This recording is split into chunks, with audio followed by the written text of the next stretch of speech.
Hello, hi, assalamu alaikum and welcome to another video. NEET 2025 result വന്ന സമയത്ത് ഞാൻ ഇൻസ്റ്റഗ്രാമിൽ ഒരു വീഡിയോ ഇട്ടിട്ടുണ്ടായിരുന്നു. റിസൾട്ട് പബ്ലിഷ്ഡ് ആണ്, ഇനി കിട്ടാത്തവരാണെങ്കിൽ വിഷമിക്കണ്ട, നെക്സ്റ്റ് ടൈം ഒന്നും കൂടെ എഴുതിയെടുത്തിട്ട് നല്ല മാർക്ക് വാങ്ങിക്കാന്ന് പറഞ്ഞിട്ട്. അപ്പം അതിൻ്റെ അടിയിൽ വന്നൊരു കമന്റ് ആണ് ഈ കമന്റ്. അവർ പറഞ്ഞിരിക്കുന്നത് റിപ്പീറ്റിനൊന്നും പ്രൊമോട്ട് ചെയ്യരുത് എന്നുള്ളതാണ്. ലൈക്ക് അവർക്ക് ബാക്കിയുള്ളവർക്ക് കഴിവുണ്ടെങ്കിൽ, ആ കുട്ടികൾക്ക് വേറെ എന്തെങ്കിലും കഴിവുണ്ടെങ്കിൽ അവർ അതിലേക്ക് പോയിക്കോട്ടെ, വീണ്ടും ഈ ലൂപ്പിലേക്ക് ആക്കണ്ട എന്നുള്ളത്. They are 100% right. ഞാൻ അവരുടെ ആ കമന്റിനോട് ഫുള്ളി യോജിക്കുകയാണ് കേട്ടോ. Like I am very like എനിക്ക് ഭയങ്കര ഇഷ്ടമായി അവർ പറഞ്ഞത് കാര്യം തന്നെയാണ്. പക്ഷെ അത് തന്നെയാണ് ഞാൻ കുറേ കാലമായിട്ട് പറയാൻ ഉദ്ദേശിച്ചുകൊണ്ടിരുന്ന കാര്യം. ഞാൻ ഒരിക്കലും ഈ MBBSനോടോ നീറ്റിനോടോ താല്പര്യമില്ലാത്ത ഒരു കുട്ടീനോട് പോലും ഞാൻ ഇതുവരെ പറഞ്ഞിട്ടില്ല, എടാ നീ ഒന്നും കൂടി എഴുതി നോക്ക്, അല്ലെങ്കിൽ നീ ഒന്നും കൂടി എഴുതി നോക്ക്, ഒരു പക്ഷെ നിനക്ക് കിട്ടിയാലോ, ഇനി കിട്ടിയില്ലെങ്കിൽ വേറെ എന്തിനെങ്കിലും പോയാൽ പോരെ എന്ന് ഞാൻ ഒരു കുട്ടീനോടും ഇതുവരെ പറഞ്ഞിട്ടില്ല. എനിക്ക് 100% എനിക്ക് പറയാൻ പറ്റും, ഞാൻ ഇതുവരെ ആ കുട്ടീനോട് അങ്ങനെ ഒരു പ്രൊമോട്ട് ചെയ്തിട്ടില്ല. ഞാൻ പറയുന്ന ഒറ്റ കാര്യമേ ഉള്ളൂ, നിങ്ങൾ ഈ വർഷം നന്നായിട്ട് പഠിച്ചിട്ടുണ്ടോ, നന്നായിട്ട് എഫേർട്ട് ഇട്ടിട്ടുണ്ടോ, എന്നിട്ട് നിങ്ങൾക്ക് കിട്ടിയില്ലേ, അത് നിങ്ങളുടെ വിധിയാണ്. നിങ്ങൾക്ക് ഇതിനേക്കാൾ നല്ലൊരു ഓപ്പർച്യൂണിറ്റി വരാനിരിക്കുന്നുണ്ട്, അത് ചൂസ് ചെയ്യുക. ഒരു പക്ഷേ MBBS എടുത്തിട്ടുണ്ടെങ്കിൽ അല്ലെങ്കിൽ BDS എടുത്തിട്ടുണ്ടെങ്കിൽ നിങ്ങൾ എത്താൻ പോകുന്ന ഒരു അതിനേക്കാളും അടിപൊളിയായിട്ടുള്ള ഒരു ഓപ്പർച്യൂണിറ്റി ആയിരിക്കും, അല്ലെ അതിനേക്കാളും നല്ല ഫേമസ് ആവാനും നിങ്ങൾക്ക് നിങ്ങളുടെ കഴിവ് മാക്സിമം യൂസ് ചെയ്യാൻ പറ്റുന്ന ഒരു ഓപ്പർച്യൂണിറ്റിയിലേക്കായിരിക്കും നിങ്ങൾ എത്താൻ പോകുന്നതെന്നാണ് ഞാൻ ഓരോ കുട്ടീനോടും പറഞ്ഞിട്ടുള്ളത്. നിങ്ങൾ ആലോചിക്കുക, നീറ്റ് എന്ന് ശരിക്കും പറഞ്ഞാൽ ശരിക്കൊരു ലൂപ്പാണ്. നിങ്ങൾ ഫസ്റ്റ് ചാൻസ് എഴുതി, അല്ലെങ്കിൽ നിങ്ങൾ +2 കഴിഞ്ഞു, നീറ്റിലേക്ക് കയറി, നീറ്റ് എഴുതി, കിട്ടിയില്ല, ഒന്നും കൂടെ എഴുതി റിപ്പീറ്റ് ചെയ്തു, കുറച്ച് മാർക്ക് കുറവുണ്ട്, ഒന്നും കൂടി റിപ്പീറ്റ് ചെയ്താലോ നിങ്ങളുടെ മെന്റാലിറ്റി ഒന്നും, വീണ്ടും എഴുതി, പിന്നെ നിങ്ങൾക്ക് ഒന്നിനും പോകാൻ പറ്റുന്നില്ല, ഡിഗ്രിക്കൊന്നും പോകാൻ പറ്റില്ല, നിങ്ങൾ പിന്നെ വീണ്ടും ചെയ്യാൻ പോകുന്നത് സൂപ്പർ റിപ്പീറ്റ് ചെയ്യാൻ പോകണേ. ശരിക്കും അതൊരു ലൂപ്പാണ്. പക്ഷെ അവിടെ നിങ്ങൾ ശ്രദ്ധിക്കേണ്ട ഒരു കാര്യമുണ്ട്, നിങ്ങൾ ഫസ്റ്റ് ചാൻസ് എഴുതുമ്പോൾ നിങ്ങൾ പഠിച്ചിട്ടുണ്ടോ, നന്നായിട്ട് വർക്ക് ചെയ്തിട്ടുണ്ടോ, ഓക്കെ, അങ്ങനെയാണെങ്കിൽ അതിനുള്ളൊരു മാർക്ക് നിങ്ങൾക്ക് എന്തായാലും കിട്ടും. ഇനി അഥവാ കിട്ടിയില്ല, ഒന്നും കൂടെ നിങ്ങൾക്ക് എഴുതാം. റിപ്പീറ്റ് ചെയ്യുന്ന സമയത്ത് ഒരു പക്ഷെ നിങ്ങളുടെ പേഴ്സ്പെക്റ്റീവ് മാറാനുള്ള ചാൻസ് ഉണ്ട്, നിങ്ങൾ ക്വസ്റ്റ്യൻ പ്രാക്ടീസ് മാറാനുള്ള ചാൻസ് ഉണ്ട്, നിങ്ങൾ കുറച്ചും കൂടെ ഓറിയന്റഡ് ആയി ഫോക്കസ് ആയി പഠിക്കാനുള്ള ചാൻസ് കൂടുതലാണ്. അപ്പൊ ഇതൊക്കെ കഴിഞ്ഞ് റിപ്പീറ്റ് ചെയ്യുന്ന സമയത്തും നിങ്ങൾ നന്നായിട്ട് എഫേർട്ട് ഇട്ടിട്ടുണ്ടെങ്കിൽ നിങ്ങൾക്ക് അതിന്റെ മാർക്ക് കിട്ടും. ഇനി അഥവാ നിങ്ങൾ നന്നായിട്ട് എഫേർട്ട് ഇട്ടു, പക്ഷെ എക്സാമിന്റെ സമയത്ത് നിങ്ങളുടെ എന്തെങ്കിലും ഭാഗ്യക്കേട് കൊണ്ട് നിങ്ങൾക്ക് മാർക്ക് നഷ്ടപ്പെട്ടിട്ടുണ്ടെങ്കിൽ അവിടെ നിങ്ങൾ വിചാരിക്കേണ്ടത് ഇതിനേക്കാളും നല്ലൊരു ഓപ്പർച്യൂണിറ്റി നിങ്ങൾക്ക് വേറെയുണ്ട്. ലൈക്ക് അതാണ് നിങ്ങളുടെ വിധി എന്നുള്ള സംഭവം വിചാരിക്കുക. അത് ഒരുപക്ഷെ നിങ്ങൾ എൻ്റെ അഭിപ്രായം കൊണ്ട് നിങ്ങൾ യോജിക്കാത്ത കുറേ പേരുണ്ടാവും, പക്ഷെ ഇത് എൻ്റെ എക്സ്പീരിയൻസും എൻ്റെ അഭിപ്രായം കുറിച്ചാണ് ഞാൻ പറയുന്നത്. ഇനി അയാൾ പറഞ്ഞ പോലെ വീണ്ടും റിപ്പീറ്റിനെ നിങ്ങൾ പ്രേരിപ്പിക്കല്ലേ എന്ന് പറയുന്നുണ്ട്. ഞാൻ ആലോചിക്കുകയാണ്, ഞാനൊരു റിപ്പീറ്ററാണ്.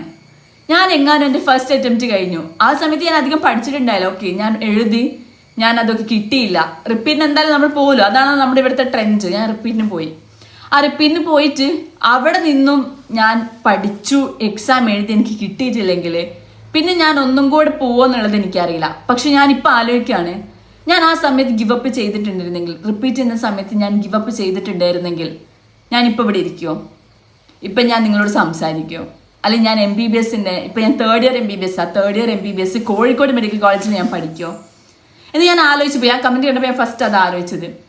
അവർ പറഞ്ഞത് സത്യം തന്നെയാണ്. പക്ഷേ അവിടെ നമുക്കുള്ളിൽ ഒരു ആഗ്രഹമുണ്ട്, നമുക്കുള്ളിൽ ഒരു ഫയർ ഉണ്ട്, ഇത് എടുത്തെടുക്കണം, അല്ലെങ്കിൽ നിങ്ങൾ പഠിച്ചെടുക്കണം എന്ന ആഗ്രഹമുണ്ടെങ്കിൽ, നിങ്ങൾ ആഗ്രഹിച്ചൊരു സ്ഥാനത്തേക്ക് ആഗ്രഹിച്ച ഒരു ആംബിഷൻ അല്ലെങ്കിൽ കരിയർ നിങ്ങൾക്ക് നേടിയെടുക്കണം, ആ പ്രൊഫഷനിൽ നിങ്ങൾക്ക് വർക്ക് ചെയ്യണം എന്നുണ്ടെങ്കിൽ നിങ്ങൾ എന്തായാലും അതിനുവേണ്ടി മുന്നിട്ടിറങ്ങാൻ തന്നെ വേണ്ടേ.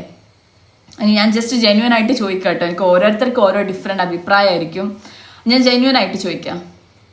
അപ്പം അവിടെ എനിക്ക് ശരിക്കും മനസ്സിലായത് എന്താണെന്ന് വെച്ചാൽ, ശരിക്കും നമുക്കുള്ളിൽ ആഗ്രഹം ഉണ്ടെങ്കിൽ ഇതിനു വേണ്ടി പോകാം. പക്ഷെ നിങ്ങൾക്ക് വേറെ ഏതെങ്കിലും പ്ലാൻ ബി ആയിട്ട് നിങ്ങൾക്ക് എന്തുണ്ടെങ്കിലും, ലൈക്ക് നിങ്ങൾക്ക് ചിലപ്പോൾ ഒരു ആർട്ടിസ്റ്റ് ആവാനുള്ള ഓപ്ഷൻ ഉണ്ടാവും, ആർട്ടിസ്റ്റ് ആവാൻ ആഗ്രഹം ഉണ്ടാവും, അല്ലെങ്കിൽ നിങ്ങൾക്ക് വേറെ എന്തെങ്കിലും ആർക്കിടെക്റ്റ്, അപ്പോൾ ചില ആൾക്കാർക്ക് വരയ്ക്കാൻ താല്പര്യമുള്ള ആർക്കിടെക്റ്റ് ആണ്, പക്ഷെ നിങ്ങളുടെ പേരൻസിന്റെ പ്രഷർ കാരണമാണ് നിങ്ങൾ ഇരിപ്പിന് പോകുന്നത് വെച്ചാൽ നിർത്തിക്കോ, അതിന് നിങ്ങൾ പോവണ്ട.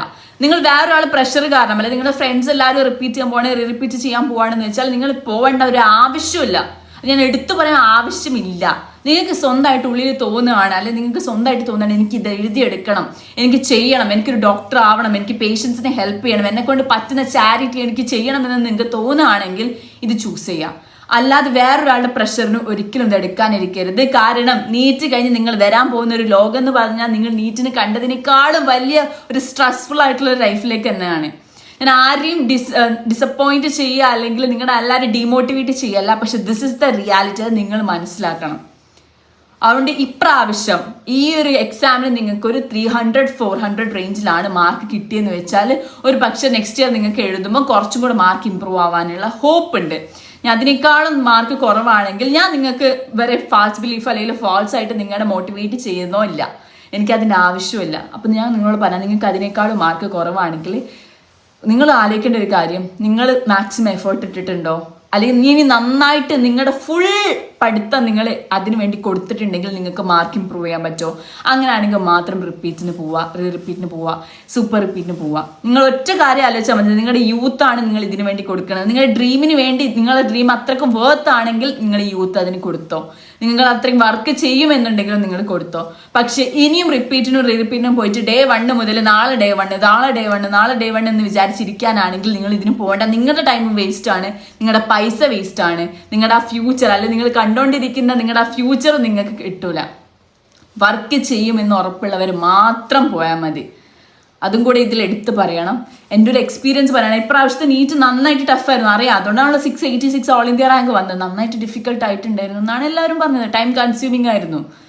പക്ഷെ അവിടെ നിങ്ങൾ ആലോചിക്കേണ്ടത്, നിങ്ങൾ ഇതിന് തയ്യാറാണെങ്കിൽ മാത്രം പോവുക. വേറെ എന്തെങ്കിലും പ്ലാൻ ബി ഉണ്ടെങ്കിൽ അത് ചൂസ് ചെയ്യുക. കാരണം MBBS എന്ന് പറഞ്ഞാൽ എല്ലാ കോഴ്സും പോലെ ഒരു സാധാ കോഴ്സ് തന്നെയാണ്. കുറച്ച് എക്സ്ട്രാ സ്ട്രെസ് ഉണ്ട് മാത്രം. സ്ട്രെസ്സും പ്രഷറും കുറച്ചുണ്ട്, എക്സാംസ് കുറേ ഉണ്ട്. പക്ഷേ ഞാൻ പറയല, ഞാൻ ആഗ്രഹിച്ചെടുത്തൊരു കോഴ്സ് ആയതുകൊണ്ട് എനിക്ക് വളരെ ഇഷ്ടപ്പെട്ടിട്ടാണ് ഞാൻ പഠിക്കുന്നത്. എനിക്ക് അത്ര സ്ട്രെസ്ഫുൾ ആയിട്ട് തോന്നാറില്ല. ഞാൻ പഠിച്ചുകൊണ്ടിരിക്കുന്ന സമയത്ത് എനിക്ക് ഇഷ്ടമുള്ള കാര്യങ്ങൾ ഞാൻ ചെയ്യാറുണ്ട്. നീറ്റ് മെന്ററിങ്ങിന് പോവാറുണ്ട്, പിന്നെ യൂട്യൂബ് വീഡിയോസ് ക്രിയേറ്റ് ചെയ്യാറുണ്ട്, ഇൻസ്റ്റഗ്രാമിലെ റീൽസ് ക്രിയേറ്റ് ചെയ്യാറുണ്ട്. പിന്നെ അതിൻ്റെ കൂടെ തന്നെ ഞാൻ വേറെ നീറ്റ് മെന്റേഴ്സായിട്ട് കുട്ടികളോട് സംസാരിക്കാറുണ്ട്, ഇന്ററാക്ട് ചെയ്യാറുണ്ട്. അപ്പം ഞാൻ ആ ഒരു ഫ്ലോയിൽ ഇങ്ങനെ പോകുന്നുണ്ട്. നിങ്ങൾ ഓരോരുത്തരും നിങ്ങളുടെ ആ ഫ്ലോ കണ്ടുപിടിച്ച് കഴിഞ്ഞാൽ നിങ്ങൾക്കും അത് കുറച്ചും കൂടെ ഉപകാരമായിരിക്കും, യൂസ്ഫുൾ ആയിരിക്കും. ഇത് പറയാനുള്ളത്, ഇനി തീരുമാനം എടുക്കാനുള്ള സ്റ്റുഡൻസിനോടാണ്. നിങ്ങൾ സ്വന്തം തീരുമാനം എടുക്കുക, സ്വന്തം ഉള്ളിലേക്ക് നോക്കുക, സ്വന്തം തീരുമാനം എടുക്കുക. ബാക്കിയുള്ളവർ കുറേ കാര്യങ്ങൾ പറഞ്ഞുകൊണ്ടിരിക്കുന്നു. നാട്ടുകാരും വീട്ടുകാരും പറയുന്നതൊന്നും നിങ്ങളുടെ ഉള്ളിൽ തലൻ്റെ ഉള്ളിലേ വെക്കാൻ നിൽക്കേണ്ട. അവരൊരു പക്ഷെ നിങ്ങളോടുള്ള സ്നേഹം കൊണ്ടായിരിക്കും പറയുന്നത്, അല്ലെങ്കിൽ നിങ്ങളോടുള്ള ഒരു ഇഷ്ടം കൊണ്ടായിരിക്കും പറയുന്നത്. ചില ആൾക്കാർക്ക് നിങ്ങൾ എവിടെ എത്തണ്ടെന്നുള്ള ആഗ്രഹം ഉണ്ടാവും, അതൊക്കെ ഉണ്ടാവും. പക്ഷെ നിങ്ങൾ തീരുമാനം എടുക്കേണ്ടത് നിങ്ങൾ ഓരോരുത്തരാണ്. കാരണം പഠിക്കാൻ പോകുന്നത് നിങ്ങൾ ഓരോരുത്തരാണ്. ഇത് കഴിഞ്ഞ് ഒരു വർഷം കൂടെ ആ പേപ്പറിന് മുന്നിൽ ഇരിക്കാൻ പോകുന്നത്, നിങ്ങൾ പഠിക്കാൻ പോകുന്നത്, രാവിലെ എണീറ്റ് പഠിക്കാൻ പോകുന്നത്, രാത്രി പഠിക്കാൻ പോകുന്നത്, എക്സാം ഒക്കെ എഴുതാൻ പോകുന്നത്. അപ്പം നിങ്ങളാണ് തീരുമാനം എടുക്കേണ്ടത്. ഇത് നിങ്ങളോട് പറയണമെന്ന് എനിക്ക് തോന്നി, അതുകൊണ്ട് പറഞ്ഞു. പിന്നെ നമ്മുടെ നീറ്റ് മെന്റർഷിപ്പ് സ്റ്റാർട്ട് ചെയ്യാൻ പോവാണ്. 2026 നീറ്റ് മെന്റർഷിപ്പ് സ്റ്റാർട്ട് ചെയ്യാൻ പോവാണ്. അതിൻ്റെ ഡീറ്റെയിൽസ് ഒക്കെ ഞാൻ താഴത്ത് കൊടുക്കാം. ആ ഗൂഗിൾ ഫോം നിങ്ങൾ ഫില്ല് ചെയ്ത് കഴിഞ്ഞാൽ നിങ്ങൾക്ക് അതിൽ ജോയിൻ ചെയ്യാൻ പറ്റുന്നതാണ്. അപ്പം അങ്ങനെ പഠിക്കാൻ താല്പര്യമുള്ള കുട്ടികളാണെങ്കിൽ അതിൽ ജോയിൻ ചെയ്യാം. ഞങ്ങൾ നിങ്ങളെ ഗൈഡ് ചെയ്യുന്നതായിരിക്കും. അങ്ങനെയൊക്കെയാണ് കാര്യങ്ങൾ. അപ്പം ഇനി എന്തെങ്കിലും നിങ്ങൾക്ക് പ്രശ്നമുണ്ട് അല്ലെങ്കിൽ എന്തെങ്കിലും ക്ലാരിഫൈ ചെയ്യണമെങ്കിൽ കമൻസിൽ പറയാം കേട്ടോ. So thank you so much for watching this video. And ആലോചിക്കുക, എല്ലാവരുടെ ജീവിതം ഒരേപോലെ ആയിരിക്കില്ല. അതും നിങ്ങൾ ആലോചിക്കുക. ഒരു പക്ഷേ നിങ്ങൾക്ക് കിട്ടിയില്ല എന്ന് വിചാരിച്ച് നിങ്ങളുടെ കസിൻസിന് കിട്ടാതിരിക്കില്ല, നിങ്ങളുടെ കസിന് കിട്ടിയില്ല എന്ന് വിചാരിച്ച് നിങ്ങൾക്കും കിട്ടാതിരിക്കില്ല. അതും ആലോചിക്കാം. ഓരോരുത്തരുടെ ജീവിതം ഡിഫറെൻ്റ് ആണ്. പറയാനുള്ളത് പറഞ്ഞു. അത്ര തന്നെ. ബൈ.